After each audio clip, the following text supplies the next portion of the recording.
This video contains news and analysis related to a recent terror attack in Kashmir. The content may include sensitive visuals and discussions that could be distressing to some viewers. Viewer discretion is advised. We strongly condemn all forms of violence and terrorism. The purpose of the content is solely to inform and create awareness based on verified reports. Top quality और consistent performance के लिए सिर्फ silver pump नाम याद रखना। ISI এর নির্দেশে লস্করি তৈবার সদর দপ্তরে পেহেলগাঁও হামলার ব্লুপ্রিন্ট লস্করি তৈবা আইএসআই এবং পাক সেনার ষড়যন্ত্র প্রমাণিত। এনআইএ এর প্রাথমিক তদন্তের রিপোর্টে উল্লেখ হামলা চালায় দুই পাকিস্তানি জঙ্গি হাসিম মুসা এবং তালহা ভাই। পাকিস্তান থেকে নির্দেশ আসছিল পাক জঙ্গিদের কাছে। পিওকে থেকে যোগাযোগ রাখছিল পাক হ্যান্ডলাররা। সূত্র মারফত এই খবর পাওয়া যাচ্ছে। হামলার আগে বেতাব উপত্যকায় অস্ত্র লুকিয়ে রেখেছিল জঙ্গিরা। ওভারগ্রাউন্ড ওয়ার্কারদের দিয়ে তৈরি করা হয়েছিল নেটওয়ার্ক। ওভারগ্রাউন্ড ওয়ার্কারদের একটি তালিকা তৈরি করছে এনআইএ। সূত্র মারফত ঠিক এই খবরই পাওয়া যাচ্ছে। ঘটনাস্থল থেকে পাওয়া কার্তুজ পাঠানো হয়েছে ফরেন্সিকে। অন্তত 150 জনের বয়ান রেকর্ড করেছে এনআইএ। হামলার প্রাথমিক তদন্ত রিপোর্ট তৈরি করছে এনআইএ এর ডিজি।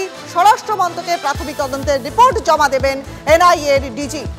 ন্যাশনাল ইনভেস্টিগেশন এজেন্সি বা এনআইএ তারা যে প্রাথমিক রিপোর্ট পেশ করেছে সেই প্রাথমিক রিপোর্ট গতকাল ডিজি এনআইএ নিজে সেই রিপোর্ট ভালোভাবে খতিয়ে দেখে সেটা স্বরাষ্ট্র মন্ত্রকে পাঠানো হয়েছে। সেই রিপোর্টে কিন্তু স্পষ্টভাবে উল্লেখ করা হয়েছে পাক অধিকৃত কাশ্মীর থেকে এই হামলার ছক তৈরি করা হয় এবং সেখানে সরাসরি লস্করের যোগ রয়েছে এবং আইএসআই যোগ রয়েছে। অর্থাৎ কোথাও পাক সরকার দ্বারা মদতপুষ্ট পাক সরকারের সরাসরি যোগ এই গোটা ঘটনার পেছনে, এমনটাই কিন্তু প্রাইমারি যে রিপোর্ট সেই রিপোর্টে উঠে আসছে। ইতিমধ্যে 150 জনেরও বেশি ব্যক্তিকে জিজ্ঞাসাবাদ করা হয়েছে, তাদের বয়ান রেকর্ড করেছে এনআইএ এবং সবথেকে বড় কথা দুজন পাক নাগরিক যারা এখানে এই হত্যা লীলার সঙ্গে সরাসরি যুক্ত, যে দুই এলইটি পাক জঙ্গি কথা বলা হচ্ছে হাসিম মুসা এবং আলী ভাই বাটালহা, তাদের সঙ্গে পাকিস্তানের সরাসরি যোগাযোগের কিন্তু বেশ কিছু তথ্য প্রমাণ এনআইএর হাতে এসছে, এমনটাই এনআইএ আধিকারিকরা তাদের এই প্রাইমারি রিপোর্টে উল্লেখ করেছেন।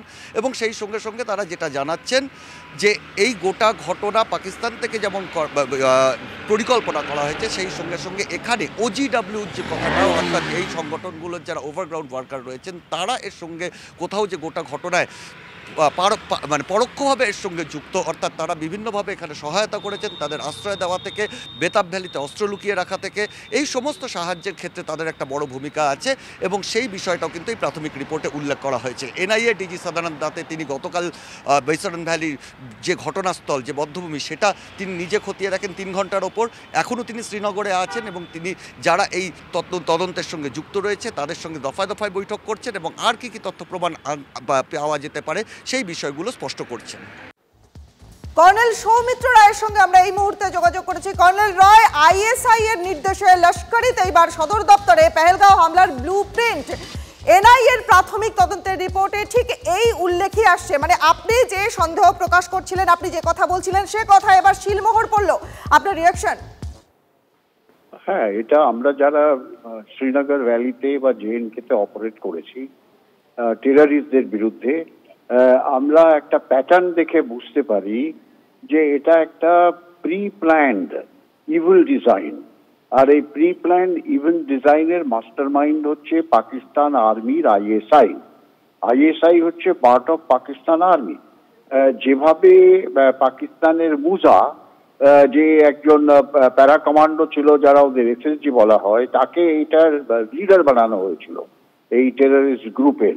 আর তাদের স্পেসিফিক টার্গেট দেওয়া হয়েছিল কোথার থেকে তারা ইনফিলট্রেট করবে, কোথায় তারা হারবার বানাবে, কে তাদের ওভারগ্রাউন্ড ওয়ার্কার তাদের হেল্প করবে, এই সমস্ত পুরো ডিজাইন প্ল্যান করা ছিল পাকিস্তানের আইএসআই। এটা লাওলাকোট বলে একটা জায়গা আছে পাক অকুপাইড কাশ্মীরে, সেখানে এইটার বেসিক প্ল্যানটা এক্সিকিউট করার জন্য ফাইনাল হয়েছিল। তাই এটার মধ্যে আসিম মুনির ছাড়া খুব একটা কম লোক জানতো যে এই ধরনের একটা প্ল্যান আসিম মুনির করছে। ভারতবর্ষের মধ্যে আবার একটা ওভারঅল একটা স্ট্র্যাটেজিক ডিজাইন ওনার ছিল যে জম্মু অ্যান্ড কাশ্মীরের মধ্যে ট্যাকটিক্যাল একটা ডিজাইন করে সেখানে কমিউনাল ফ্লেয়ার আপ তৈরি করা। আর সঙ্গে সঙ্গে স্ট্র্যাটেজিক ডিজাইন ছিল কি ওই কমিউনাল ফ্লেয়ার আপটা যেন পুরো ভারতবর্ষের মধ্যে ছড়িয়ে যায়। তার মানে হিন্দু মুসলমানের মধ্যে যেন একটা সোশ্যাল ডিস্টারবেন্স শুরু হয়ে যায়, যেটা পরবর্তীকালে it would have been very difficult for the government to control. এটা এনআইএ তারা অত্যন্ত দক্ষ ইনভেস্টিগেটিভ এজেন্সি, তারা নিশ্চয়ই খুঁজে বার করবে।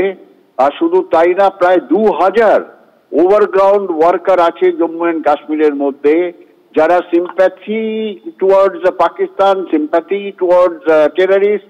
আর তাদের আরেকটা গ্রুপ আছে যারা বেসিক্যালি অ্যাকশন করে, তারা হেল্প করে এই টেররিস্টদের।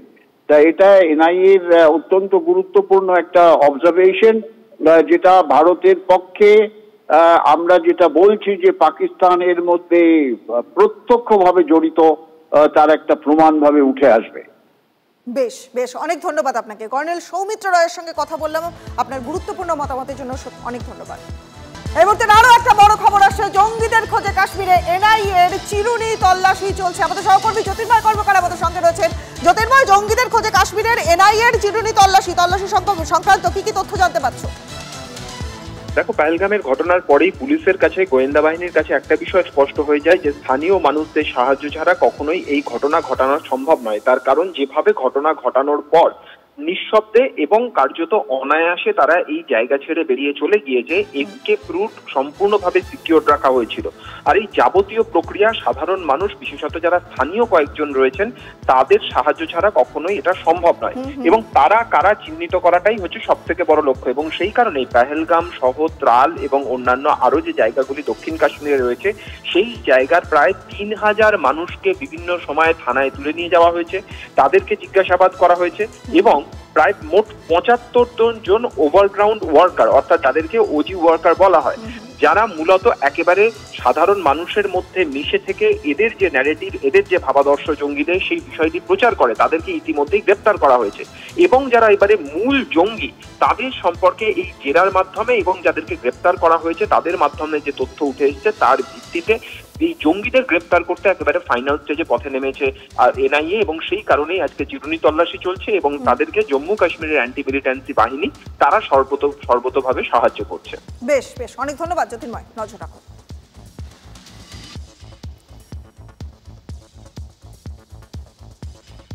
আর এবার পাকিস্তানকে কড়া বার্তা দিলেন অমিত শাহ। সন্ত্রাসবাদীদের কাউকে ছাড়া হবে না, ভেবো না পেহেলগাঁওয়ে 27 জনকে খুন করে যুদ্ধে জিতে যাবে। হামলাকারীদের খুঁজে বের করে শাস্তি দেওয়া হবে, সন্ত্রাসবাদকে সমূলে নির্মূল করা হবে। কড়া বার্তা কেন্দ্রীয় স্বরাষ্ট্রমন্ত্রী অমিত শাহ। 90 के दशक से कश्मीर में जो आतंकवाद चला रहे हैं, उनके खिलाफ हमारे प्रधानमंत्री नरेंद्र मोदी जी का जीरो टॉलरेंस का नीति है। हम मजबूती के साथ अपनी लड़ाई लड़े हैं और आज वो ये न समझ ले कि हमारे 27 नागरिकों का जान लेकर ये लड़ाई जीते हो। मैं सभी आतंक फैलाने वालों को कहना चाहता हूं कि लड़ाई का अंत नहीं है, एक मकाम है। हर व्यक्ति को चुन चुन कर जवाब भी मिलेगा, जवाब भी लिया जाएगा। পাকিস্তানের বুক কাঁপিয়ে ফের ভারতের পাশে আমেরিকা, সন্ত্রাসবাদের বিরুদ্ধে লড়াইয়ে ফের মোদির পাশে থাকার বার্তা। বিদেশমন্ত্রী এস জয়শঙ্করের সঙ্গে কথা মার্কিন বিদেশ সচিবের। সন্ত্রাসবাদের বিরুদ্ধে দ্রুত ব্যবস্থা নিন, আলোচনায় বসুন। পাকিস্তানকে কড়া বার্তা মার্কিন বিদেশ মন্ত্রকের মুখপাত্রের। পাক ডিজিএমওকে সতর্ক করার পরেও উস্কানি অব্যাহত রয়েছে। ফের অস্ত্রবিরতি চুক্তি লঙ্ঘন পাকিস্তানের। কুপওয়ারা, বারামুলা, পুঞ্চ, উড়ি, আখনুর সেক্টরে ফের গুলি পাক রেঞ্জার্সের। পরপর 8 দিন বিনা প্ররোচনায় গুলি ছুড়ল পাকিস্তান। পাক বাহিনীকে যোগ্য জবাব দিচ্ছে ভারতীয় সেনাও।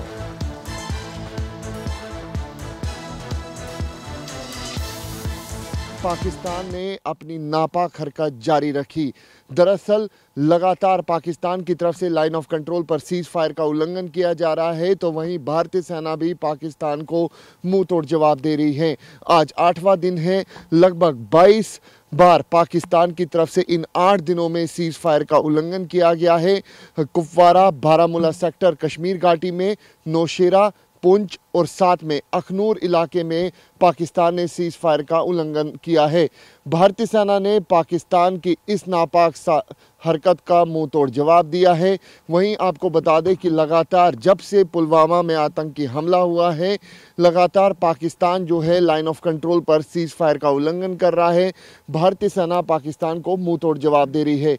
इस वक्त मैं मौजूद हूँ नौशेरा में, लेकिन हम आपको लोकेशन नहीं बताएंगे, लेकिन आप तस्वीरों में आप देख सकते हैं कि किस तरीके से जो ये पहाड़ियाँ हैं ये लाइन ऑफ कंट्रोल के इलाके की पहाड़ियाँ हैं। और नौशेरा सेक्टर में भी पाकिस्तान की तरफ से सीज फायर का उल्लंघन किया गया है। इससे पहले हमने देखा कि पिछले 8 दिन से लगातार पाकिस्तान जो है वो सीज फायर का उल्लंघन खास तौर पे बारामूला, कुपवारा और जम्मू संभाग के अखनूर सेक्टर में करता आया है।